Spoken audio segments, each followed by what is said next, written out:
ካብ ስዑዲ ንራጎ ተመሊሱ መስዋዕቲ ከፊሉ ብህይወት ተፍሪፉኒ እዚ ኩሉ እናለመንክ ወግን ስለ ዝደፈረኒ ልበይ ብቂምታ ተመሊኡ ንሱ ግን እናደወለ ስለ ዘፍቀረኒ ሰላምታ ኣይረሳዕኹን ፍትዋት ተኸታተልተይ እንኳዕ ብሰላም መጻኹም ንሎማዓልቲ ሒዘልኩም ዝመጻኹ መደብ ድማ መደብ እንታይ ትመኽሩን ዝብል ብጣዕሚ ዝሕዝንን መሃርን ዛንታ የሒዘልኩም መጽኤ ከምቲ ኩሉ ግዜ ኣነ ናይ ዝሓፍቲ ዛንታ ኣንቢዮም ስወዳእኹ ሓሳበይ ከካፍላየ ንስኻትኩምን ዛንታ ሰሚዕኩም ስወዳእኹም ከምቲ ልሙድ ሓሳብኩምን ምኽርኩምን ኣብ ኮሜንት ንኸስፍሩላ ኣቐዲመ ብትሕትና ክላብወኩም ይፈቱ ናብዛ ናይ ዝሓፍትና ዛንታ ከብለኩም ላይክ ሼር ሳብስክራይብ ምግባር ኣይትረስዑ ሰናይ ምክትታል እዛ ናይ ዝሓፍትና ዛንታ ከምዚያ ትብል ሰላም ኣብ ሓፍተይ ሰላም ከይብዛሕ ናይ ኩሉ ግዜ ተኸታታሊት መደብክ እየ ተቕርብዮም መደባትኪ ብጣዕሚ እየ ዝፈትዎ ደስ እናበለኒ እየ ዝሰምዖ ቀጽልሉ ዛንቤተይ ይቐኒሊ ዝሓፍተይ ብጣዕሚ እየ ዘመስግን እና እስከ ኣነ እውን ዛንታይ ክጽሕፈልኪ ሓዋተይ እውን ትምህርቲ ክኸውን እዩ ኣብ መጨረሻ ድማ ሓሳብኪ ክተካፍልኒ ይደሊ እየ ኣተዓባብያይ ምስ ሰበይ ተቦ ኮይኑ ብዙሕ ስቓይን መከራን ርአ እየ ሓቢ ኣደይ ቆልዓ 3 ዓመት ከለኹ ሓሚማ እየ ካብኣ ተፈልየ ድሕሪ ብዙሕ መከራ ትምህርተይ 7ይ ክፍሊ ምስ በጽሕኹ ኣቦይ ከይፈተኹ ሰብኣይ ሂቡኒ ተመርዕየ እውን ትምህርተይ ቀጺለ 10ይ ክፍሊ ምስ በጽሕኹ ጠኒሰ ቋሪፀዮ ምስ ወለድኩ ኣይደለን ኢለ ተፈላሊና ወደይ ሒዘ ናብ ከተማ ወፅየ ንግዲ እናሰራሕኹ ወደይ ይዕቢ ነይረ ኣቦይ እውን ይሕግዘኒ ነይሩ እዩ ዋላ እኳ ሰበይቱ ርግምቲ ትኹን ንሱ ግን ንዓይ ክብል ክንደይ ግዜ እዩ ምስኣ ዳርጋ ኣብ ምፍታሕ ዝበጽሐሉ ግዜ ነይሩ ንሳ ግን ንዓይ ክተባረር ዘይገበርክዎ ዘይወዓልክዎ ክንደይ ነገራት ነቢላ ትሕሸወሉ ነይራ ዋላ እኳ ኣይእመና ንስኺ ግን ንስኺ ኢኺ ትርድእለይ ትኽእሊ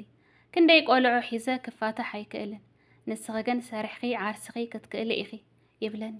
ካብኡ እናሰራሕኹ ወደይ ምስ ጎበዘለይ ምስ ኣቦኡ ገዲፈዮ ናብ ስደት ተምራሕኹ ናይ የመን ኣቦይ ሓዊሉለይ ራጎ ምስ በጽሕኹ ሓሚመ ክንደይ መከራ ርአ ኣቦይ ሰሪሕ ክእተው እምበር ኣይብለይን ኢሉኒ ተስፋ ቆሪፀ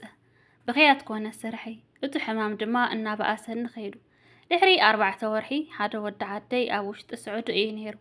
ደው ኢሉ ክስካዕ ሕዚ ራጎ እንታይ ትገብርለኺ በለኒ ዝሕውልለይ ስኢነ ይብሎሞ ናቦኺ ስልኪ ሃብኒ ኢሉ ደው ኢሉ ብጣዕሚ ከም ዝሓመምኩ ነጊሩ ኣሚንዎ ኣቦይ ከዓ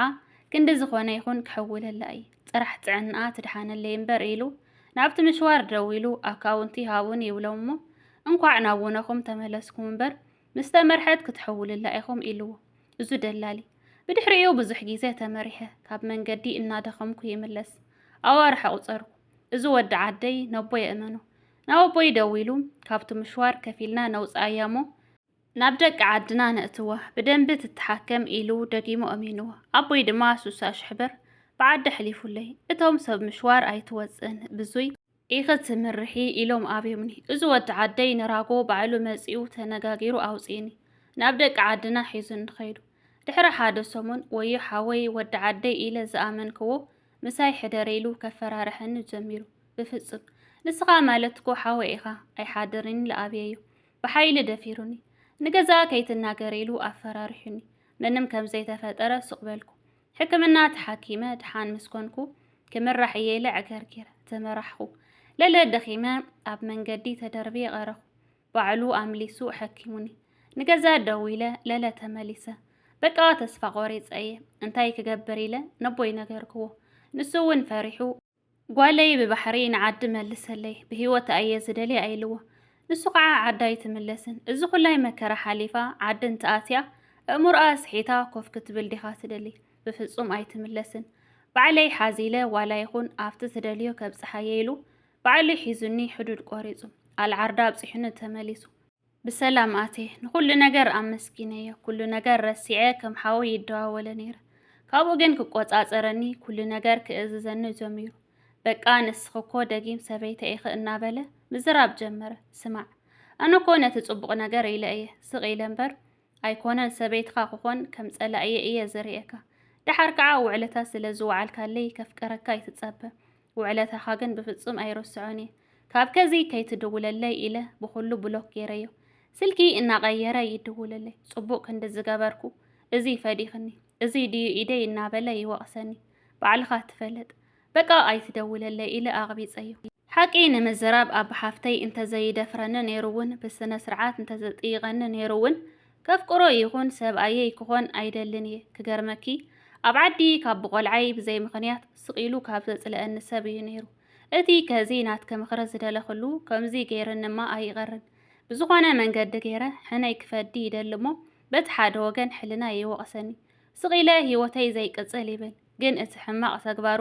ካብ ሕልናይ ምውፃእ ኣቢኒ ኣብ ሓፍተይ እንታይ ክገብር ከም ሰይጣን ኮይኑ እዩ ዝረኣየኒ ኣብ ልዕሊኡ ሓያል ቂም እዩ ዘለኒ ብህይወተይ ዘፍርሐኒ ነገር ብኽብረይ ዝመፀኒ ነገር እዩ ወዲ ከም ዘይኣምን እዩ ገይሩኒ እና መኽረኺ ሸወብልለይ ኣብ ሓፍተይ ይቅርታ ጽሕፈ ኣብዚሐልኪ ዝብል እዩ ዛንታኣ ኣነ ከም ሓንቲ ጓል ኣንስተይቲ ስልጣን ተዝህልወኒ ዓቕሚ ተዝህልወኒ ኣነ ልክዕ ከምቶም ምሁራት ከምቶም ሰብ ሕልና ኣይኮነን ዶ ጓልሲ ኣወዳት ኮይኖም ከምቶም ሰብ ስልጣን ሃልይዎም ብሓፈሻ ዝተፈላለዩ ዓይነት ሰብ ክቐጽዕሉ ዝኽእሉ ሰብ ብጥፍኣቱ ክቐጽዕሉ ዝኽእሉ ስልጣን ዘለዎም ምሁራት ከም ዝኣምኑሉ ንማንም ጓል ኣንስተይቲ ኣይኮነን ዶ ዓመፅ ኣይኮነን ዶ ምድፋር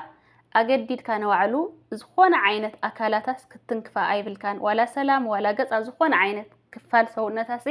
ክትንክፋ ኣይብልካን ኢሎም እዮም ዝመኽሩን ዘመሓላልፉን ማለት እዩ ኣፍተን ዝማዕበላ ሕጊ ዘለዎን ሃገራት እውን ዝኾነ ነገር ኣብ ልዕሊኣ ብግዲ ብናቱ ጉልበት ተጠቒሙ ብናታ ድኽመት ተጠቒሙ እንድሕር ዝኾነ ነገር ኣብ ልዕሊኣ ፈቲኑ ተኸሰያ ከሲሳ ከዓ ብሕጊ ተጥቅዖ እያ ዋላ እኳ ኣብ ዓድና ሕጊ እንታይ ዓይነት ኩነታትን ብሓፈሻ ብዛዕባ ኣብ ዓድና ዘሎ ሕጊ ኩላትና ከም ንፈልጦ ስለ ዝኾነ እምበር ኣፍተን ዝማዕበላን ሕግን ዘለዎን ሃገራትሲ ኣገዲድካ ነዋዕሉስ ዝኾነ ዓይነት ፈተናታት ኣብ ልዕሊኣ ክትፍጽም እንድሕር ደኣ ፈቲንካ يقطعكان يأسركان يو سلزي ማንም ጓል ኣንስተይቲ ትድግፎ ማንም ጓል ኣንስተይቲ እውን ትቃወም ነገር ከም ዝኾነ እየ ኣነ ዝረድኦ ብዘይ ድሌታ መሰላ ጉልበታ ድሌታታ ብሓፈሻ ንሱ ብድሌቱ ጥራሕ ዝኾነ ነገር ኣብ ልዕሊ ጓል ኣንስተይቲ ምፍጻም ደጋፊት ኣይኮነን እንዳዓመጽ ግን ኣምላኽ ካብዙ ኩሉ ነገር እንድሕር ትሪፉኪ ካብ ባሕሪ ካብ የመን ካብ ሕዱድ ብሓፈሻ ካብዙ ኩሉ ሓሚምክዮ ዝነበርኪ ብዙሓት ዝሓመሙ ብዙሓት ኣብቲ በረኻ ዝተረፉ ብዙሓት ኣብ ባሕሪ ዝተረፉ መቸም ብዙሕ ነገር እናረእኺ ፀኒሕ ክትኾኒ ኢኺ ኣውራጎ ኣብ ሕዱድ ብዙሕ ነገር እውን እናረእኺ ሓሊፍ ክትኾኒ ኢኺ ብዙሕ ግዜ እውን ካብ ፅሒፍክዮ ዘለኺ ሓሚምክስ ተሓኪምኪ ኣትሪፉኪ ፈጣሪ ስለዚ እቲ ፈጣሪ ዝገበረልክ ዝዓበየ ነገር ዋላ እኳ ምድፋር ቀሊል ነገር ይኹን ንዓኺ ግን ተኣምላኽ ዝገበረልክ ብዙሕ ነገር እንተነኣሰ ውላድ ኣለኪ ስለዚ ንውላድ ክትብል ኳስ ኣምላኽ እንኳ ኣትረፈኒ ኢልኪ ትዝገበረልኪ ብዙሕ ነገር ረኢ ምድፋር ዋላ እኳ ቀሊል ይኹን ነገር ግን ንውላደይ ክብል እንኳዕታ ብሂወተይ ትረፈኒ እንኳዕ ምስ ሙሉእ ኣይነበርከይ እንኳዕ ምስ ጥዕናይ ስዑዲ ኣብፂሑስ ኣብ ዘለኽዎ ደረጃ ብዝሰርሐሉ ዘለኹ ኣብ ዘለኽዎ ኩነታት እንኳዕ ኣብፅሐኒ ንውላደይ ክብል ኢልኪ በቃ ዝሓለፍክዮ ነገር ተኣምላኽ ዝገበረልክ ዝበዝሐ ነገር ረኣይ ነቲ ዝበደለክ ነቲ ዝገበረልክ ሕማቕ ነገር ትወዲ ግን ኣምላኽ ነቲ ሕማቕ ተግባራቱ ባዕሉ ሕነ ንኽፈድየልኪ ኣሕሊፍክ ንፈጣሪ ክሃብዮ ኩሉ ግዜ ቂም እንድሕር ትሕዝ ኮይንካ ሓደ ንባዕልኻ እውን ትጉዳይኻ ቂም ይጎድአካ እዩ ስለዚ በቃ ኩሉ ነገሩ ንፈጣሪ ሂብኪ ፈጣሪ ሕነ ይፍደል ኢልኪ ናብ ጸሎትኪ ተመለሲ ክትርስዕ እዩ ብኩሉ ነገሩ ብሉክ ክበርዮም ንሱ ሰበይተይ ክትኮኒ ኢኺ ስለ ዝበለኪ ኣፍቂረክ ስለ ዝበለኪ ኣብ ልዕሊኡ ቂምታ ንዘለክ ወዲ ንትጸልኡ የወድስ ግዴታ ናብ ሂወትኪ ስለ ዝደፈረክስ መልሱ ኢለ ክመኽረኪ ኣይክእልን ስለዚ ብኩሉ ነገር ብሉክ ጌርኪ